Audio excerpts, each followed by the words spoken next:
Eek! When things don't go our kids' way, it can get a little bit hairy for them and for us. And it's kind of bright, so I'm not squinting the whole time. Here we go. I love being outside. So today is our outside video. It makes me happy. And you know what? One of the ways to help when situations get tough is being outside. We're going to get into that today. So here we are. I am outside. We are broadcasting to you regarding when things don't go your kids' way. The other topic we've kind of been meshing within this week within our group and on our page is relationships and building that relationship and that bond with your kids. Be silly. I don't know how many of you saw the picture that I posted within our closed group. We have these huge playing cards and we were playing a lot of different card games and we used the really big ones and it was silly. We got silly. And something else I didn't post about, well, bedtime every night, right? And my little guy and I started wrestling in bed. It probably wasn't the best thing for sleep. However, it was silly. And he's like, do it again, do it again. And he was laughing and giggling. And it helped our bond. It helped our relationship. So don't be afraid to be silly, to build those relationships with your kids. Ultimately, it's that solid relationship that you will have with your kids that will help in those times when things aren't going their way. Will it still be difficult? Yeah. Parenting is difficult. You're going to need patience. You're going to need a toolbox, so to say, of tools that you can use to help your kiddo and help yourself in those tough moments when you're seeing the meltdowns, the tantrums. Some of you have reported screaming, throwing things, hitting. I'm hearing a lot of stuff, crazy stuff that we don't want going on. We don't want to reinforce to our kids is okay. We want to teach them how to cope because as they're growing into teenagers and adults, they can't be acting that way, right? So relationship, build that bond, build that relationship. That's going to be your foundation. You do that through communication, having those conversations that incorporate your kiddo's opinion in daily life. Hey, you want to do something today? What do you want to do today? Well, you know what? We have to hit the grocery store and then let's go on and do what you want to do. Give them a say in what is going on within the family. That helps. Helps give them a place. Helps them feel important. So always include your kids when you can. I know it's not always possible, but when you can, include them in some of the decision making in the family. Don't forget to be silly. And above all, show them love. Unconditional love. No matter what. I say it all the time. I love you no matter what. You made a bad choice, but I love you no matter what. You are a good person. Let's plan for making a better choice in the future. I love you no matter what. Lots of hugs, lots of silliness. Just build that relationship. Because what that does is it helps your kids feel safe. Helps them feel safe in making a mistake. And it also helps them feel safe and secure within your relationship. That is a solid foundation. They can make mistakes, they can learn from it, and they can move on. In the midst of all this, they can act appropriately. And that's where you come in as parent to bump this up even more to teach them how to act appropriately. So here we go. When the times come that things aren't going their way and it's getting super hard, and it's not just the intermittent, hey, I'm pushing your buttons right now, because all kids do that. That is totally normal. They push the limits, they're going to test what you say, and they're going to see if you're going to follow through on things. And yes, they're going to misbehave and they're going to mess up. That's normal. However, if you are seeing it repeatedly over and over and over and over again, you need to take a step back and reassess. Reassess the expectations. Reassess your consequences. At the foundation here, ask yourself, do my kids know what the expectations are? I think you should probably ask them, because we as parents sometimes assume they know. And even though it may be something simple, I want you to still ask them about the expectation. I'm trying to think of an example right now. Let's go to the hitting one, okay? The expectation is that no one's going to get hit.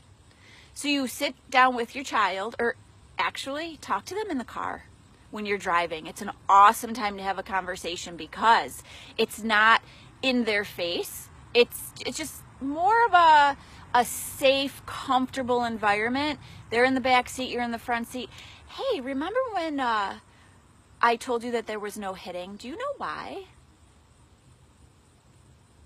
Find out their opinion, okay? If you are trying to battle sibling rivalry and you want them to use kind words, hey, who remembers our rule about when we're outside playing with each other? What kind of words do I want you to be using? Give me an example of those words. Make sure they have an understanding of your expectations, because sometimes we think that they do and it's still fuzzy for them. And if they don't have a clear understanding of your expectations, they're not going to be able to uphold them. So it's kind of like we're setting them up to fail before they even have a chance. And then here comes the emotions, here comes the tantrums, here comes our frustration. Make sure your kids understand your expectations. Also, make sure they understand the consequences. And if you don't follow through on the consequences, it's not going to get any better. Perfect example, personally, trying to get my kiddo to listen the first time I say something. If I go ahead and give him 5 reminders, he's going to quickly learn that he doesn't have to listen to me the first time. But if he doesn't listen and I say, okay, you knew if you didn't listen the first time, you weren't going to get a snack before bed, and I follow through on that, yeah, he's going to be sad. But he's going to be more apt to listen the next time because he knows I'm going to follow through on those consequences, okay? So when you are trying to correct misbehavior and things aren't going your kid's way and they start having those tantrums and behaviors, your foundational pieces, ready? Here they are. Relationship, expectations, consistent follow through with consequences. And it could be positive consequences too. It's not just negative consequences. Your kid will listen the first time. Oh my gosh, I'm so proud of you. Come here and give me a hug and I'm going to snuggle with you. Right? And I'm going to make sure that you know how proud I am of you. There's positives too. Excuse me. The other portion of this, I want to tell you, I wrote down a few things. In the midst of difficult times, right? Because that's where a lot of you are asking for help. But trust me when I say those foundational pieces need to be in place. I'm going to put them in the comments, but again, relationships, expectations, and your positive and negative consequences to follow through on. Those have to be in place, or you're going to keep going back to these in-moment crisis tools more than you want to. So number 1, take control. In that moment of tantrum, of hitting, of crisis, take control. And I don't mean of your kiddo, because you ultimately cannot control another human being. It's just fact. I know as parents we kind of want to think we can control our kids, but we can't. The only person you can 100% control is yourself. I mean, it's like the silly thing of free will. Everyone is given free will. We can raise our kids to respect us and listen to us and follow through on things that we want them to do. We can't always guarantee it. So in those moments of crisis, take control of the only true 100% thing you have, yourself. Take a breath, breathe. Weeks ago, when I had Dr. Stem on our show, we were talking about just breathe. My friend, just breathe. Take some deep breaths. Turn your back for a minute and walk away if you need to. Have some positive self-talk ready to go. And if you are like me and you have a hard time thinking in the moment, write down some phrases that help you. Just breathe. Just breathe. It's okay. I have a plan. This is temporary. That's a good one, because a lot of these times of crises that you're dealing with your kids, it is temporary and you will get there. but you've got to take control of yourself. If you then turn around and you're a raging lunatic and you're amping it up with your kiddo, it's not going to work. Now you're both way up here and no one's thinking logically to bring this back down. That's your job. So take control. Take control of yourself. I also want you to think, what are the primary and secondary emotions going on right now? Okay, your child is throwing and hitting because they're mad that they didn't earn that snack. They didn't listen. Remember that example I gave you? They didn't listen, they didn't earn their snack. But younger sibling did. So we've got a few emotions here. It appears that your kiddo is angry because they didn't get the snack. Yep, they're angry, you didn't listen, you didn't get your snack, I understand that. But what else is going on? Underneath that anger, there could be a lot of other reasons why we're having this acting out. Could it be jealousy that they don't get the snack? Yeah, it can be. So now you may have anger, you may have jealousy, you may have frustration, you may have sadness.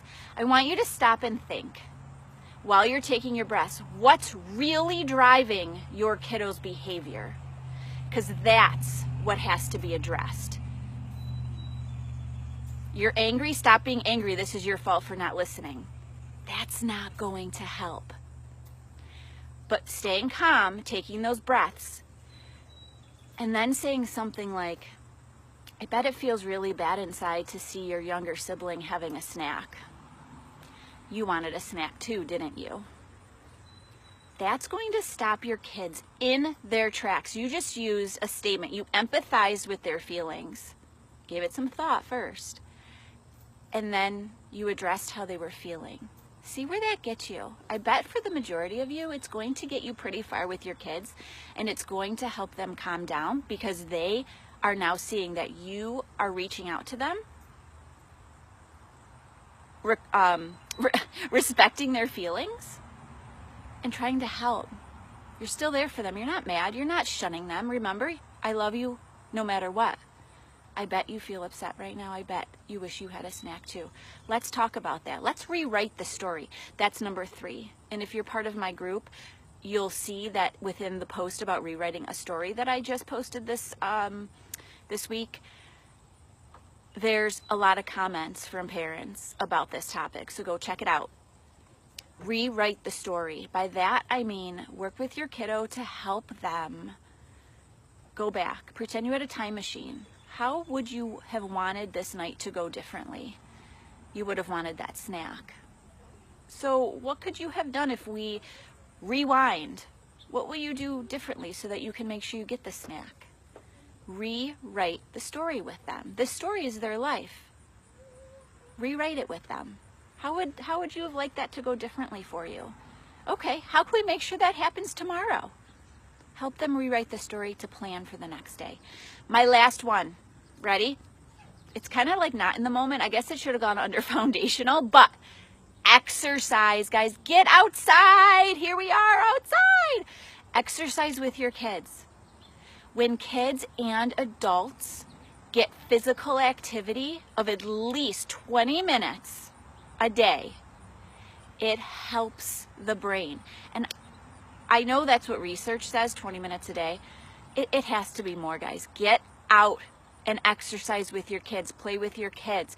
Let them play. Exercise, exercise, exercise. Research shows that it increases the blood flow in the brain.